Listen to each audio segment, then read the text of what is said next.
esta actividad de hacerla hoy, que hubo gente que me reclamó, dice, ¿por qué en miércoles? Bueno, porque hoy es 1 de noviembre, la Secretaría de Cultura convocó a los museos de México para hacer actividades para el Día de Muertos durante 5 días.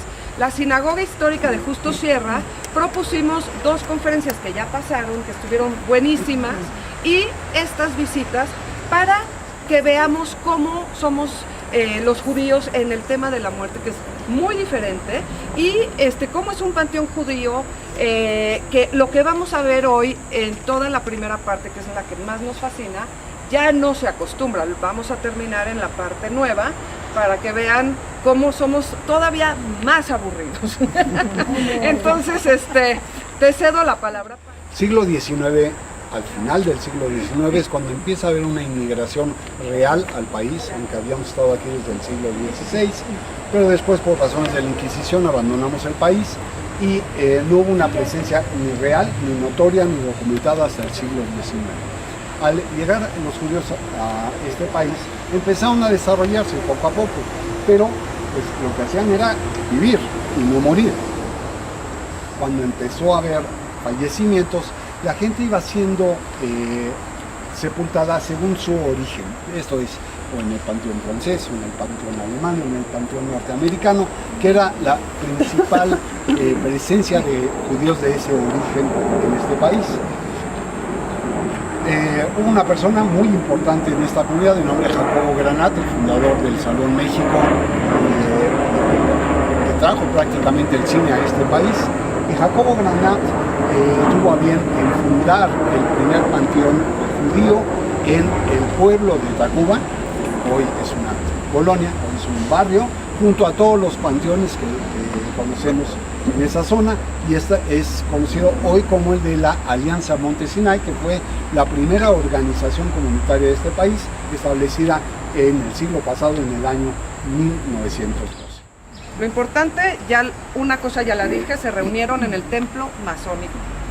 Fíjense, todos estos señores con el fin de organizar una sociedad para adquirir un terreno adecuado para un panteón y para discutir la manera de obtener los fondos necesarios para el objetivo indicado. El objetivo.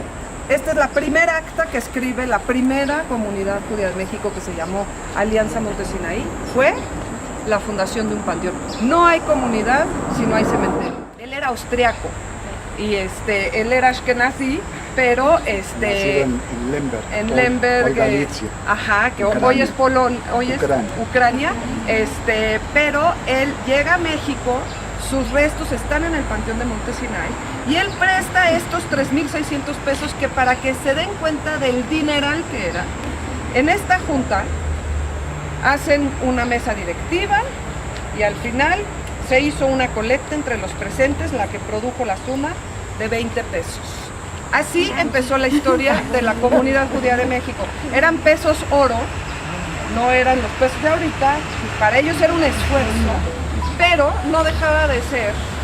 Al final le pagaron 1,000 pesos, con muchísimo esfuerzo y después de muchísimo tiempo, y él acabó diciendo, bueno, consideren los 2,600 restantes un donativo, porque se dio cuenta que iba a ser imposible que se lo pagaran, y entonces le regalaron un bastón. Si bien ya se había establecido un panteón de manera comunitaria, como en todo se van generando diferencias entre los distintos pueblos que van llegando, entre los, más que pueblos vamos a llamar las distintas naciones, van integrando juderías en un solo país. Y no podemos hablar de que sea un cuerpo homogéneo, monolítico, el cuerpo de judíos en este país. Y por lo tanto, los que llegaron de la Europa central, principalmente de Rusia y de Polonia, son conocidos como los judíos ashkenazim, judíos askenazitas, y que encontraron una necesidad también de ir estableciendo un panteón en este país. ¿Cuál es la razón? La fuerte inmigración que tuvimos a partir de principios de los años 20 y hacia el principio de los años 30, después suspendida durante la preguerra y la guerra, y después continuada en la posguerra por un periodo de unos 5 o 6 años, hizo que la fortaleza de la inmigración ashkenazí a este país generara la necesidad de tener un panteón. En 1922, abril de 1922, se establece la comunidad ashkenazí en México bajo el nombre de Nidhei Israel, los despojados de Israel, o desterrados, realmente despojados de Israel. Y en ese entonces no había más que algunos establecimientos comunitarios que permitían que la vida se realizara, pero toda en el centro de la ciudad. Bueno, pues se muere la gente y hay que enterrarla y vamos a hacer un panteón nuestro. Establecer ese panteón en el centro de la Ciudad de México no era imposible. O sea, simplemente no había forma de plantearlo cuando la gran cantidad de la población de la Ciudad de México se concentraba en dichas zonas. Y este panteón dio la oportunidad de que se desarrollaran más panteones, unos más pequeños, que fueron poco a poco integrados en el gran cuerpo de lo que hoy conocemos el Panteón Civil de Dolores, pero el panteón judío, por razones pues, principalmente religiosas, no podía ser integrado. El tamaño del cementerio es de aproximadamente 1000 metros cuadrados, hoy está reducido, lo acabo de confirmar. La realidad es de que perdimos unos metros. Esos metros los perdimos porque ampliaron la avenida Constituyentes. Vamos a llegar al momento en que tendremos que explicar quiénes se entierran apegados a la pared y quiénes por exclusión, vamos a encontrar que no tuvieron nada que ver con esa norma. El 4 de noviembre de 1927 se funda formalmente este panteón. Estamos a 3 días del 90º aniversario de la fundación de este panteón. Y aquí atrás, en letras en yiddish, habla de la inauguración, si lo quieren ver, y quiero leerles un testimonio de un periodista que vino del periódico en yiddish Die Stimme para reportear como May de Enlace Judío. Dice: el domingo 4 de noviembre a las 11 a.m.